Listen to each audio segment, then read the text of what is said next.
సాంఘిక సంక్షేమ గురుకుల పాఠశాలలో 2024-25 విద్యా సంవత్సరంలో 5 నుంచి 9వ తరగతిలో మిగిలిపోయిన సీట్ల భర్తీకి ఆన్లైన్లో జూలై 12 వరకు దరఖాస్తులు చేసుకోవాలని ప్రాంతీయ సమన్వయ అధికారి అలివేలు తెలిపారు.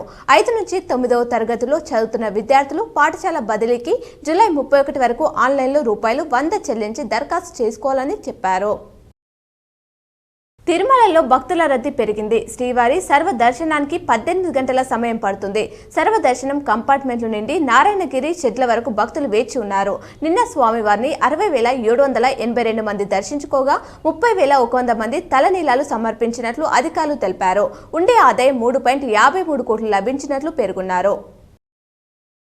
రాష్ట్రంలోని 18,942 మంది టీచర్ల ప్రమోషన్లు కల నెరవేరింది. చట్టపరమైన వివాదాలను రాష్ట్ర ప్రభుత్వం పరిష్కరించడంతో ప్రమోషన్స్ ప్రక్రియ నిన్నటితో ముగిసింది.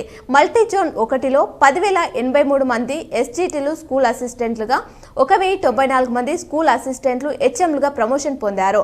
మల్టీజోన్ 2లో ఎస్జీటీ నుంచి స్కూల్ అసిస్టెంట్లుగా 6,989 మంది, 776 మంది స్కూల్ అసిస్టెంట్లు హెచ్ఎంలు అయ్యారు.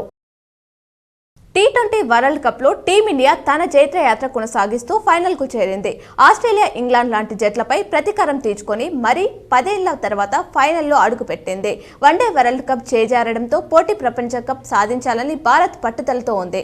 ఫైనల్లో దక్షిణాఫ్రికాను ఓడించి టైటిల్ చేజిక్కించుకునే దిశగా అడుగులు వేస్తుంది. వర్ష బీభత్సానికి ఢిల్లీ ఎయిర్పోర్ట్ టెర్మినల్ 1 పైకప్పు కూలిన ఘటనలో ఒకరు మృతి చెందగా 8 మందికి తీవ్ర గాయాలయ్యాయి. దీనిపై కేంద్ర పౌర విమానయాన శాఖ మంత్రి రామ్మోహన్ నాయుడు స్పందించారు. మృతుడి కుటుంబానికి ₹20 లక్షలు, క్షతగాత్రులకు ₹3 లక్షల చొప్పున పరిహారం ఇవ్వనున్నట్లు తెలిపారు.